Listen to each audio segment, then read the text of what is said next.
What's up, guys? It's Chris for DAV1D on ECF, Aerovapor on YouTube. Today I've got a device review for you, and the device is coming from happyvapor.com. This is a Canadian vendor. I've used them before for purchases. I actually got the Ego Booster from them, so good vendor. Definitely a good vendor to reach out to if you are in Canada. Yes, it is a Canadian vendor. So I will also leave some links in the description of where you can get this mod in the US, which is just about every Ecig vendor out there. So what we've got today is the Zmax version 2.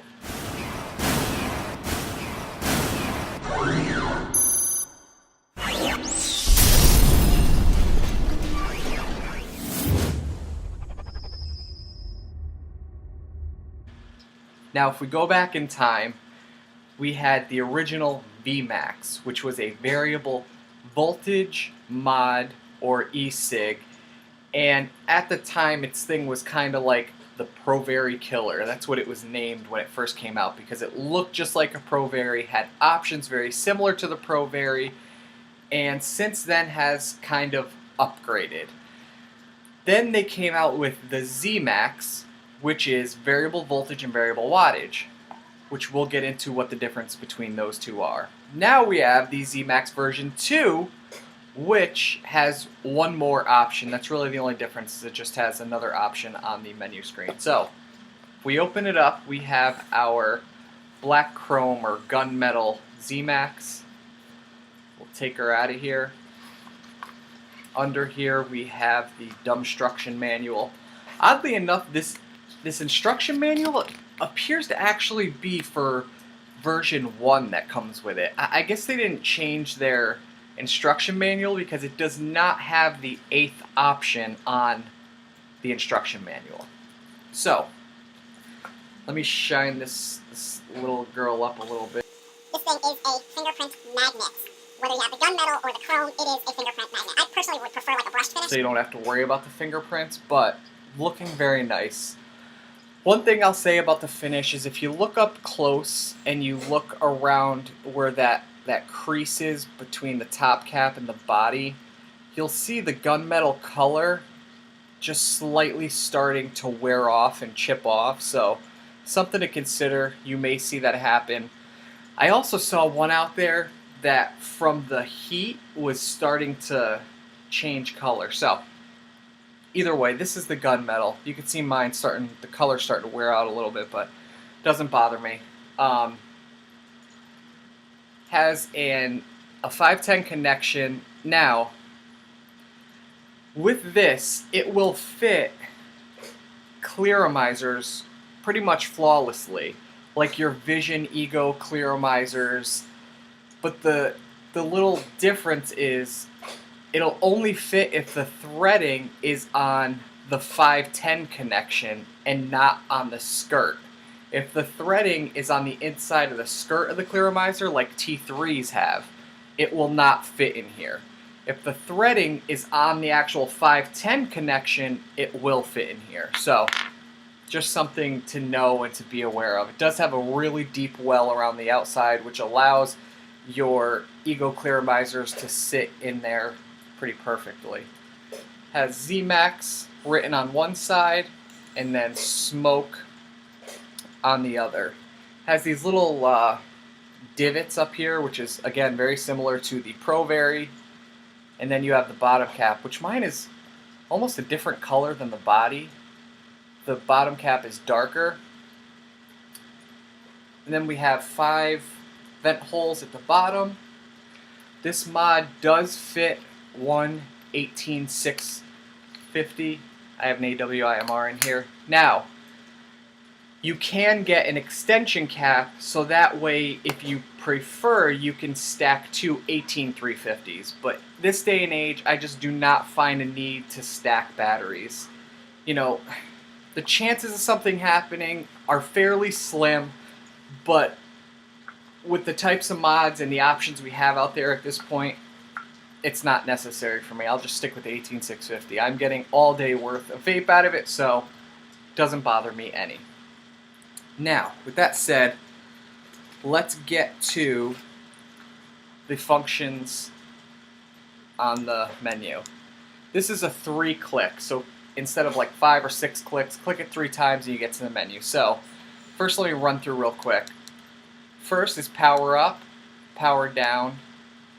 3 is, sorry, I'm going to look down because that's one of the problems with these mods is the options on the menu are so cryptic that you really have to follow until you know what it is. You really got to look at the directions to know. So luckily, the directions are understandable. So power up, power down, turn the mod off. Then you have the voltage check or battery. So that's going to check your voltage, number 4. 3.8 volts left in the battery. Number 5 is what is displayed. You can display your atomizer ohms, the voltage of your battery, or the output that the mod is giving you. So whether, 8 watts or 4.2 volts, whatever have. So the 5th option is what your menu displays when you hit the fire button. The 6th option will turn the LED on or off. So if you turn it off, obviously when you fire the mod, it will not show you any options on here. It's not going to light up. Just let me turn the mod on.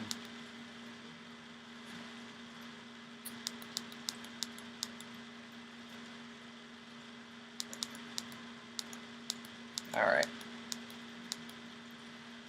7 is power or voltage.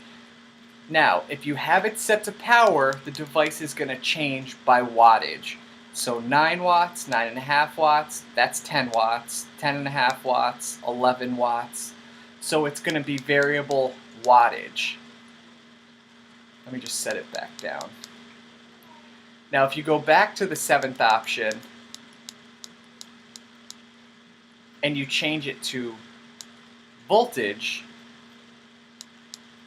now when you go to power up, it's going to say voltage up instead of power up. And then you can set it by voltage from 3 to 6 volts. You click through and then it will round robin back to 3 once again.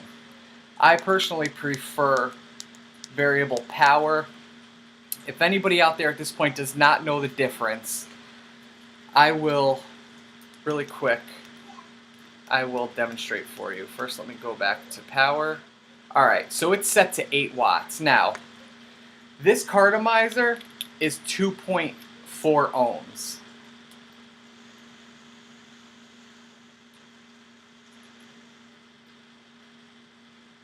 Working perfect. On the other hand, this rebuildable atomizer is 1.4 ohms. Now if you had this set to adjustable voltage, you would clearly have to change your voltage down. Going from a 2.4 ohm cardo to a 1.4 ohm cardo, you would have to turn the voltage down or you would fry your coil. I didn't change anything.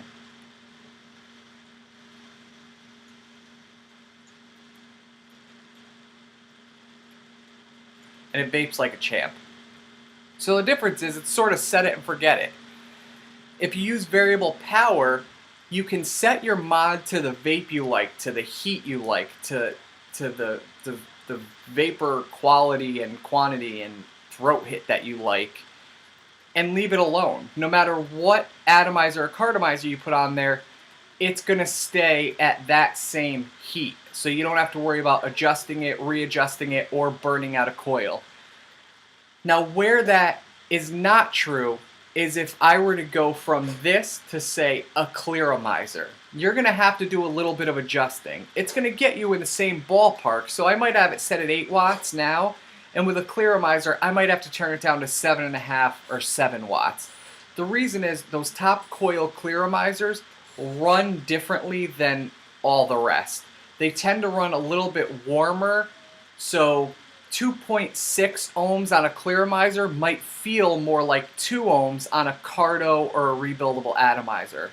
So if you're going from two different things like a rebuildable atomizer to a Clearomizer, you may have to adjust your power slightly.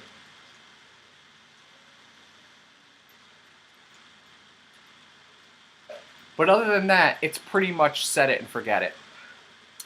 Now, the big difference between this and the version 1, I think one of the only differences, is the 8th option.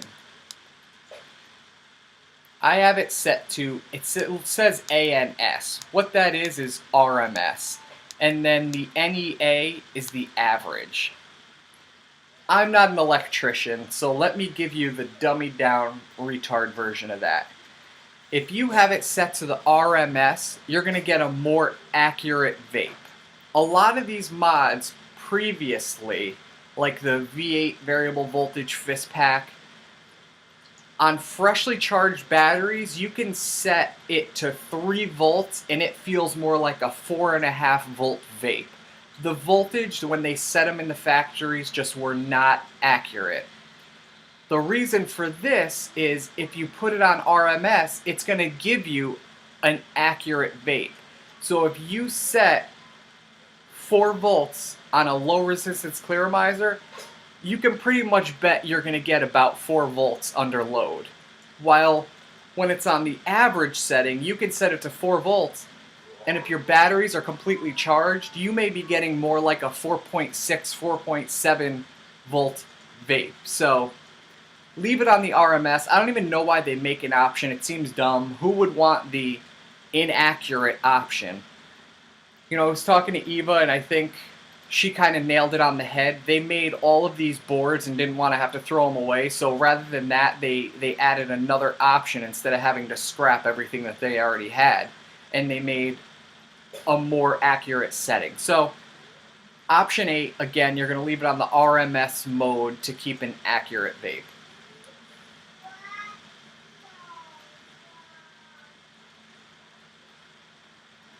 I've been thoroughly enjoying this mod. I don't have anything right here to compare it to. Well, actually, I sort of do. I have the Vamo here. This is in its 1.18350 mode. So this is in its shorty mode. And this is the Zmax next to it.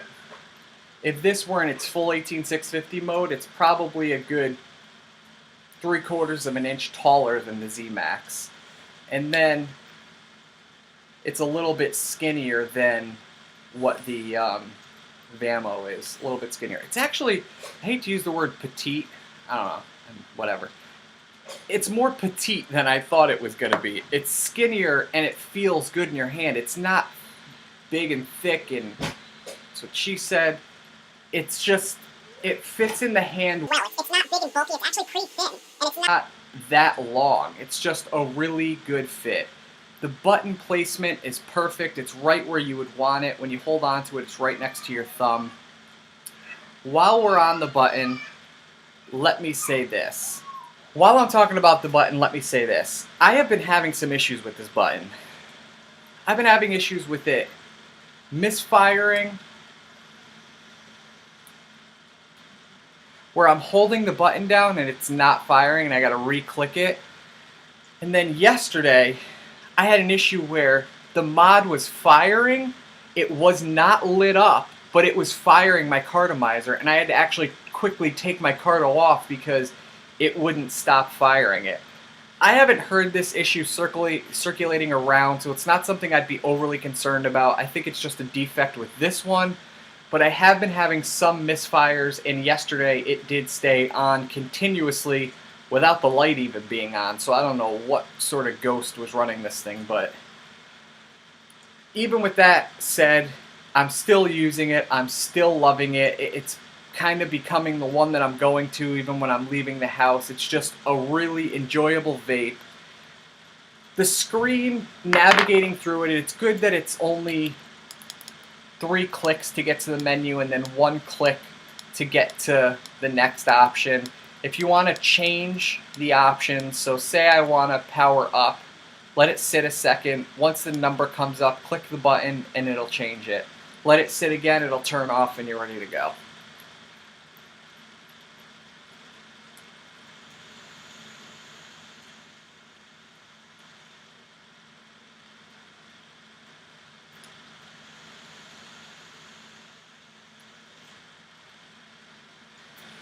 And then last, what that's just reminded me of is, Hopefully you can hear this. Now watch when I let go of the button. When I let go of the button, the screen's going to go blank.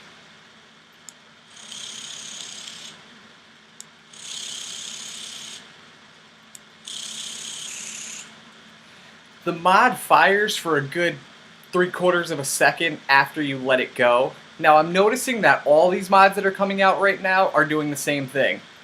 The Vamo does the same thing. A lot of these mods that are variable power, variable voltage, are staying on half a second to a second after you let it go. Not really a big deal, but something that happens, so I'm just telling you. That is about all I've got. Let me wax this little bitch up. Alright, hold on. Alright, so that is it. That is the Zmax. Again, if you are in Canada, make sure you hit up happyvapor.com. Great company. I've worked with them before and bought my Ego booster from them back when Ego boosters mattered. Now they don't because they have Ego twists, but whatever. That's it. The Zmax version 2, or revision 2, I should say.